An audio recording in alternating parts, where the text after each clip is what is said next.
Naam, karibu mtazamaji kwa taarifa kamili. Tunaanza na taarifa ya kustaajabisha ambapo wakazi wa kijiji cha Kiangogo eneo la Gishugu kaunti ya Kirinyanya wangali wamepigwa na butwa baada ya kumwokoa msichana wa umri wa miaka 4 kutoka kwa kisima cha maji cha fiti 40 siku 3 baada ya kupotea asijulikani aliko. Kulingana na Baada babake, mwanae ambaye ni mwanafunzi wa chekechea ngazi ya PPI katika shule ya msingi ya Kianjiru, alipotea Jumatatu hii alipokuwa akirejea nyumbani kutoka shuleni. Mugu anasema aliitwa na mkewe Jumatatu mwendo wa saa 12 jioni kutoka alikokuwa kazini na kuarifiwa kuwa mwanae alikuwa amepotea. Wakazi waliokusanyika leo hii kushuhudia ama hapo jana kushuhudia na kusaidia kumwokoa msichana huyo hawakuamini macho yao kuwa alikuwa angali hai. Kuondoa miti, after kuondoa miti tukachungulia tukaona kanguo ya white. Huyo kazini yangu akaniambia, "Wewe uone ile ni kitu?" Nikamwambia, "Sioni kitu, mimi nasikia kisungusungu. Wacha turushe kamawe tuone kama tutasikia kitu." Nikarusha kamawe ya kwanza, nikasikia mtoto amesema, "Mam." Huyo kazini yangu akaniuliza, "Umesikia anje?" Nikamwambia nimesikia ka sauti. Tukarusha mawe mengine tukasikia mam, tukaanza kupiga nduru, vijana wawili wakakuja kutusaidia. Ni mimi mwenye mtoto mwenye alipotea Monday jioni na tulimwangalia usiku mzima. Hata kesho kutwa tukamwangalia bado hakuonekana, tukapika ripoti. Sasa siku ya 3 ndiye alipatikana kwa simo, iko na fiti kama 40. Huko sasa ndiye alionekana akiwa ametupwa huko.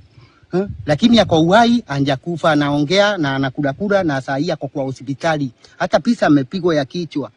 Akaonekana ana mbaya sana. Na mama, kweli mtazamaji, huyo ni malaika kweli na tunamtakia afueni ya haraka. Atakuwa na kisa cha kusimulia katika siku zake za usoni. Visa 11 vya maradhi ya kipindupindu vimethibitishwa katika kaunti ya Machakos.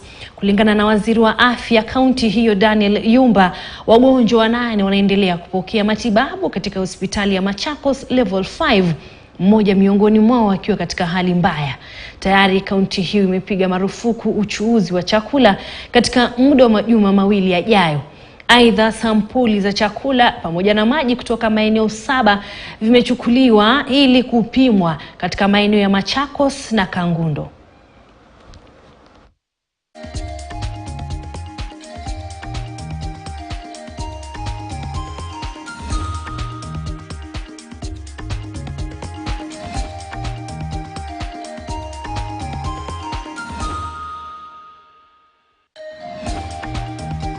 Cases that we are managing here, one patient is in critical condition. Cholera outbreak started from GK prison and the school for the deaf. We have since sent our officers to those 2 institutions and they are working together with management to ensure that the situation is brought under control. We have distributed enough supplies, medical supplies, to all sub-county and level 3 facilities which are in wards. So we do not encourage patients to be moved to Machakos level 5. They should be managed at each facility and only critical cases should be referred here, because the process of moving a patient from one place to another can also cause infections on the way. Idara ya polisi nchini sasa iko chini ya uongozi wa Inspector General mpya ya Faith Koome ambaye ameapishwa hii leo katika hafla iliyoongozwa na Jaji Mkuu Martha Koome. Koome ambaye aliidhinishwa na bunge la kitaifa na lile la seneti anachukua nafasi hiyo ya uongozi baada ya Hilary Mutyambai kuchukua likizo kutokana na sababu za kiafya kabla ya kukamilika kwa muhula wake. Koome anachukua uongozi wa idara ya polisi wakati visa vya uhalifu na wizi wa kimabavu vimeongezeka katika miji kadhaa na haswa katikati ya jiji la Nairobi. I, Japhet Koome Chebere, having been appointed the Inspector General of Police, do swear that I will be faithful and bear true allegiance to the Constitution and the President of Kenya during my service in the National Police Service, without favor or affection, malice or ill will, that will at all times do my utmost to preserve the peace and to prevent offenses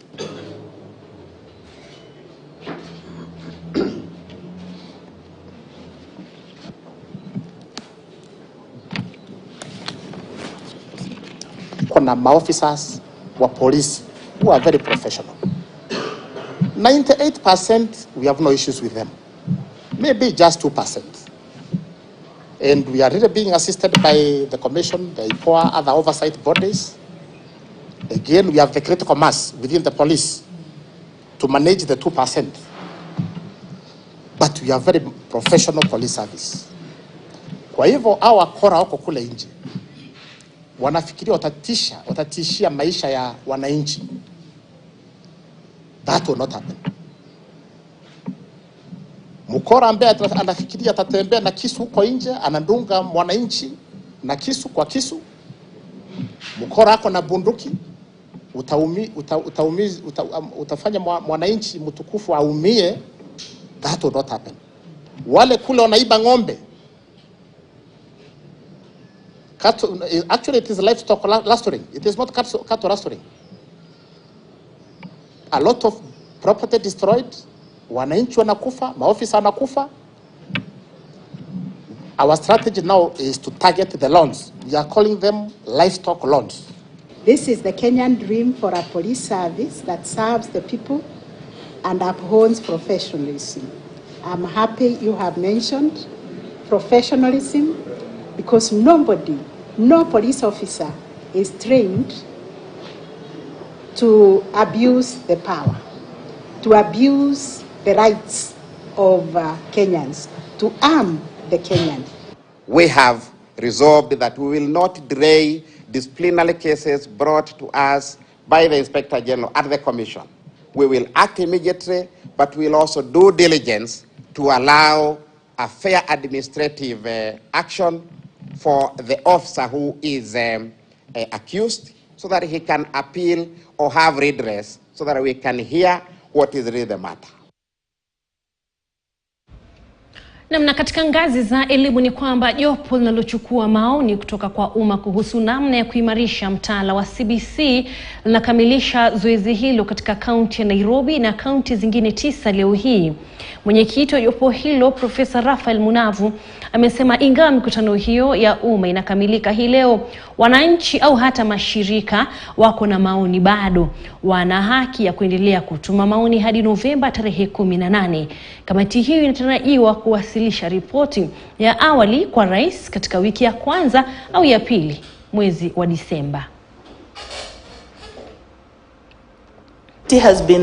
Has been very high, but now it has been contained, since we have already given our views to the Presidential Working Party, and we expect that our views shall be analyzed very critically, because we are the stakeholders and we are the ones on the ground and serving the children in our various schools. We have about 11,000 kindergartens in our country. We have about 12,000 primary schools within this nation, and private schools have been complementing the government in disseminating education and a key stakeholder. So we are very happy today to be here and be heard, as we have given our views to the task force, and we expect positive results come 2023 as we transit the grade 6, especially the grade 6 who have been in CBC, learning CBC from PP2. We have addressed the issue of capitation. Education can be expensive, and I want us to remember that we are serving the Kenyan child. There is no private child or public child. All children belong to the government. So if capitation is being given to the public sector, we expect that the same should be extended to the private child in the private schools. Remember that private schools are taxpayers. The parents are taxpayers. Remember that even private schools pay taxes at the end of the day. And we contribute to the economy of this country. And when the competency-based curriculum comes in that it has reasonable cost, we expect that the government should be able to look at the expense and be able to alleviate some expenses which the private schools are going through. Remember that private schools are not for the rich. We have private schools in the low-income cadre, we have them in the slums, and they are all private schools at the end of the day. The first 2 weeks of December, there could be some interim report. So by end of today, we should have completed all the counties, but we are still waiting for written memoranda from the public, because some public was not able to come and join us. And they are going to give those memoranda until what time? 18th. Until 18th. After that, we need to study all these memoranda seriously and look at what our people told us. And then we bring it together with what we have heard from the people. And then it's after that that we will prepare our interim report. Zaidi ya familia 60,000 zinatarajiwa kupokea chakula cha msaada katika kaunti ya Migori ili kuzisitiri wakati huu wa kiangazi. Akizungumza wakati wa kusambazwa kwa chakula hicho, waziri wa habari, mawasiliano na teknolojia Eliud Owalo amesema serikali na ajenda ya kuimarisha uchumi wa eneo la Nyanza, na hususan kwa kuimarisha sekta ya kilimo, madini na biashara ya samaki. Kasto Timar district koma kabanya tigeka. Omabula.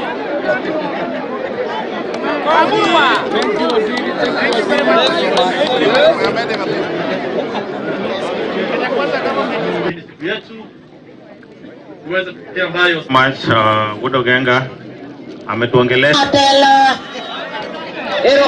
President William Ruto sanctioned the establishment and operationalization of a fishing training center in Kisumu, the biggest in Kenya. That will ensure that those involved in fishing are armed with the latest technology so that we can optimally exploit the fishing industry.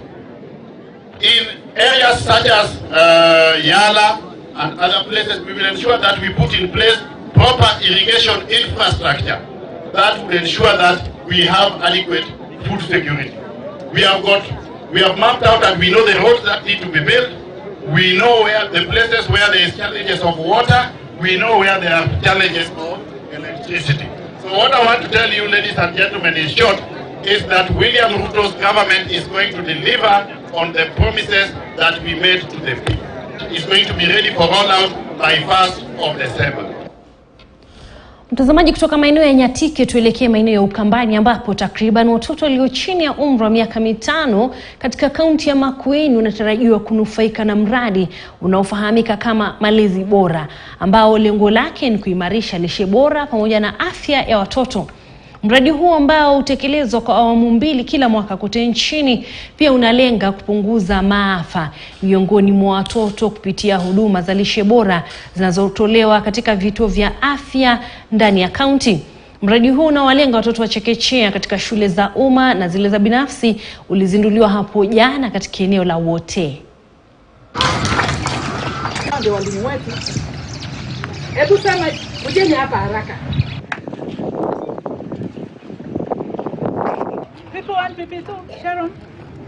Sharon, watoto wa small home. We are here for the launch of the Malezi Bora program, an initiative that started in 2007 all over the country. It's a program that is running from the 7th of this month to the 18th of November. And today we came to launch here at Onoa Primary. We are targeting to reach around 150,000 children all over Makueni, around 50,000 from the private ECD, and another 1,000 from the public ECD classes.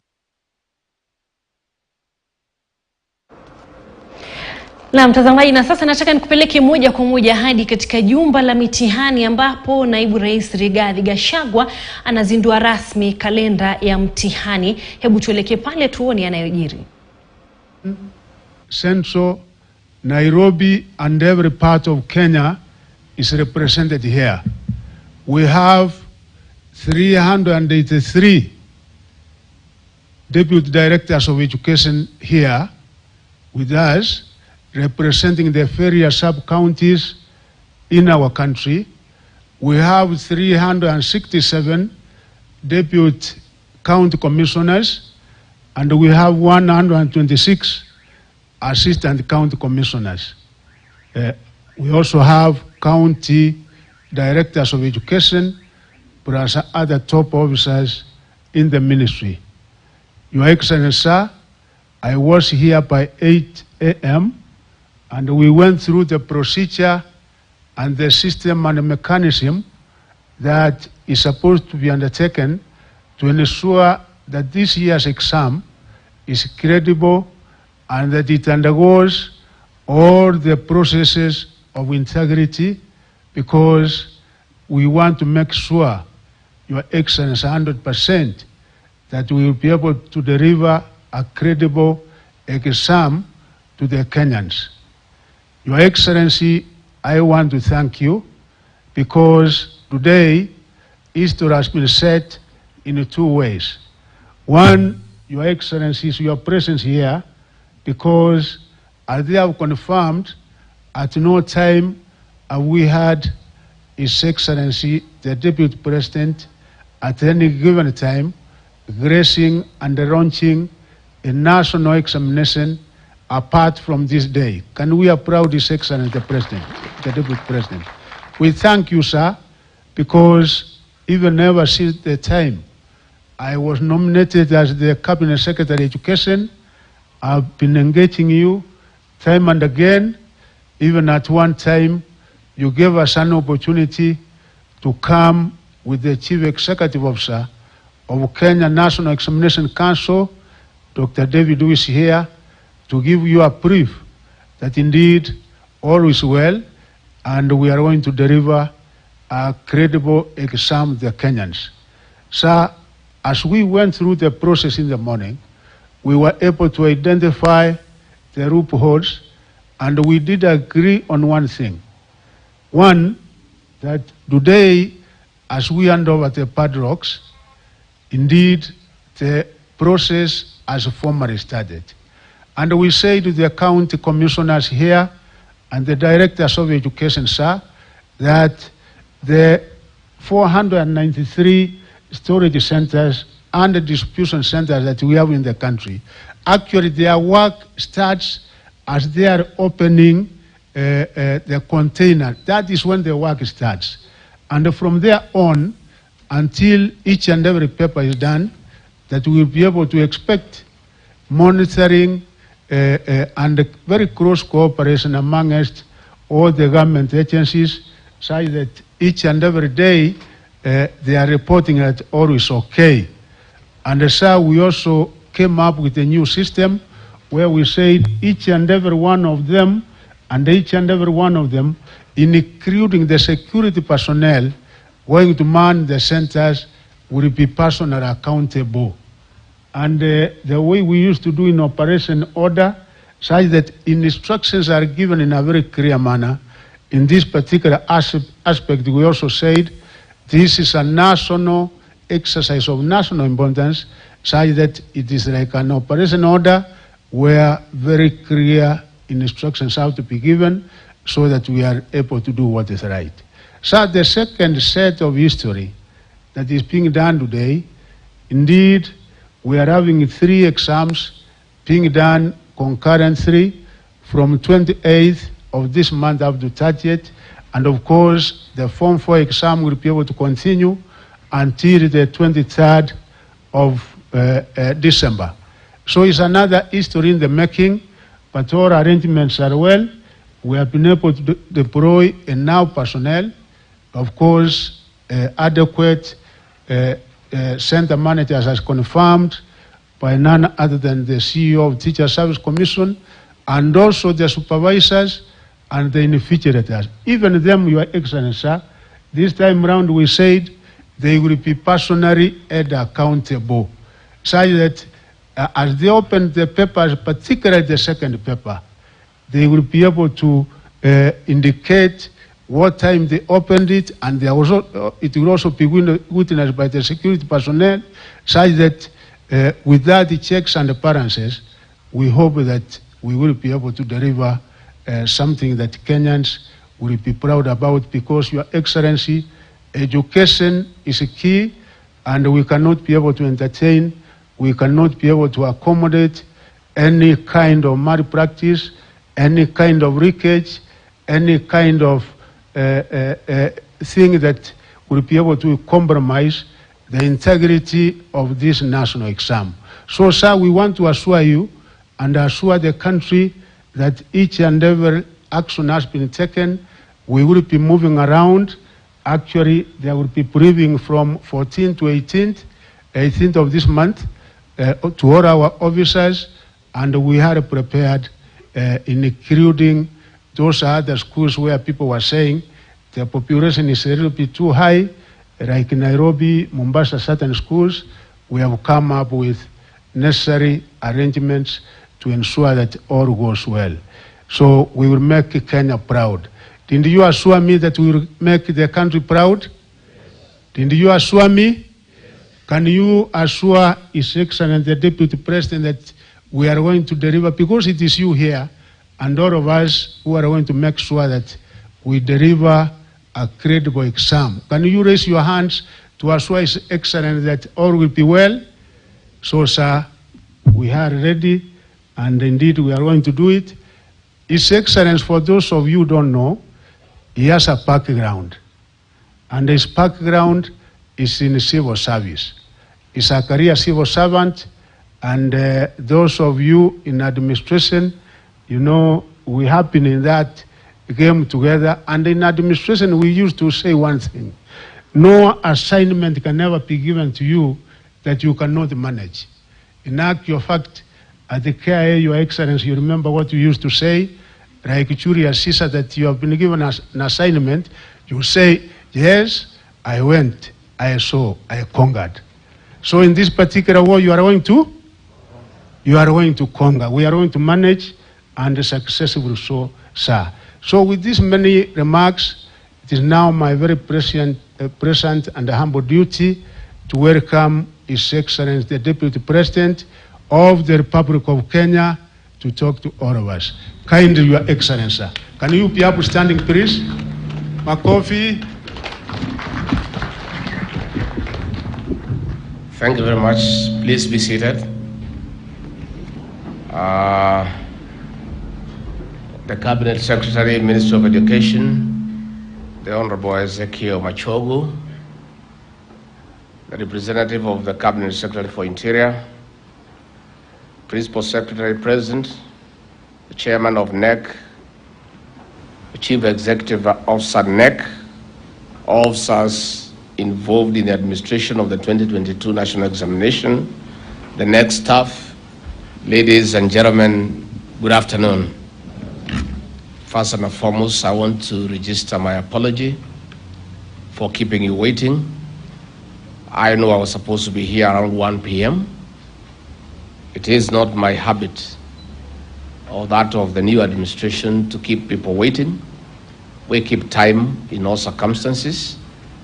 But today we had a very serious engagement with our development partners and the private sector with the President at State House Nairobi, trying to raise about 16.9 billion to mitigate the effects of climate change and to intervene with the effects of the ravishing drought and famine across the country, which has also affected your sector in terms of day scholars and pupils in primary schools.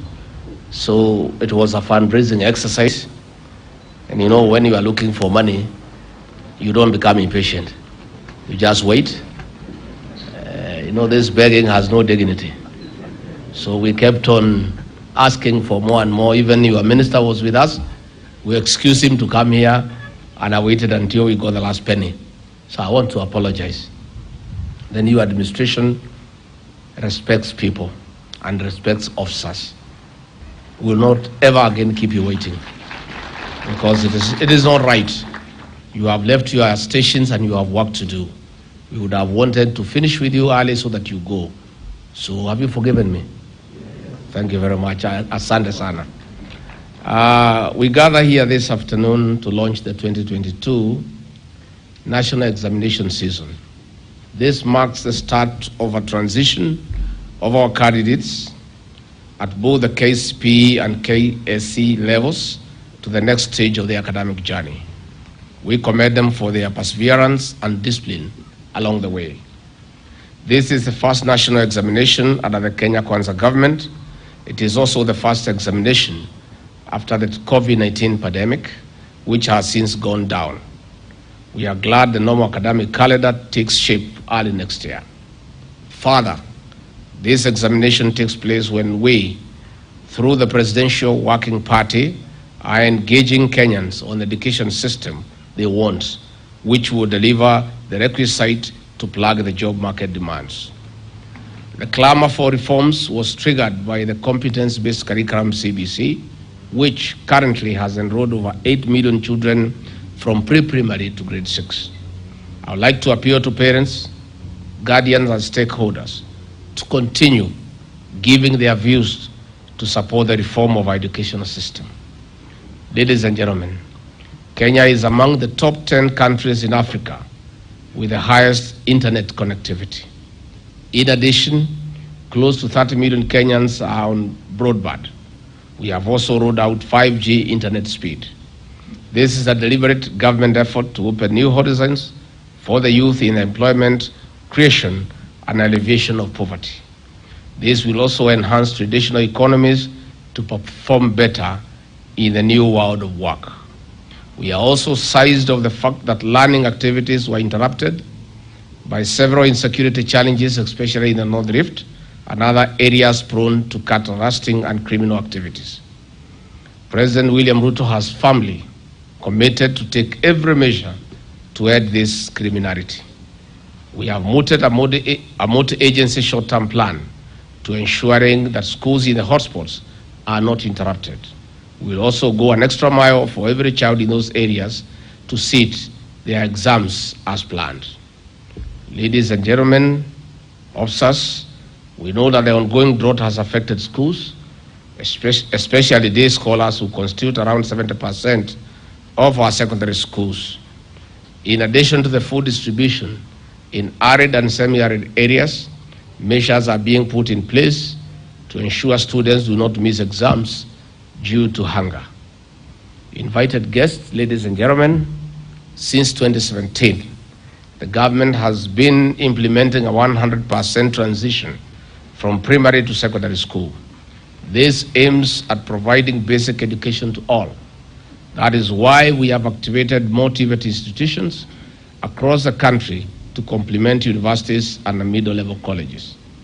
Parents and guardians, our girls and boys are adversely affected by the issue of the triple threat: teenage pregnancy, new HIV/AIDS infections, and gender-based violence. This is closely followed by early and child marriages. Our boys and girls, ladies and gentlemen, deserve better. We must let them realize their full potential. Let our boys and girls remain in school. There is no motherhood in childhood, and this must be taken seriously by all actors. Ladies and gentlemen, while we are banking on quality education to transform our country, some criminal elements have in the past infiltrated systems with the aim of leaking examinations. We want an equal playing ground for every child to score what they deserve and join their preferred secondary schools and tertiary institutions competitively. We urge vigilance and responsibility. Culprits, I must tell you, will be dealt with firmly and decisively. In conclusion, I call upon parents and all Kenyans of goodwill to assist us in making this examination season peaceful for the candidates. On behalf of His Excellency President William Ruto and my own behalf and the government of Kenya, I wish all candidates a fruitful examination seasons, and we look forward to celebrating you once the results are released. Asanteni sana na Mungu awabariki.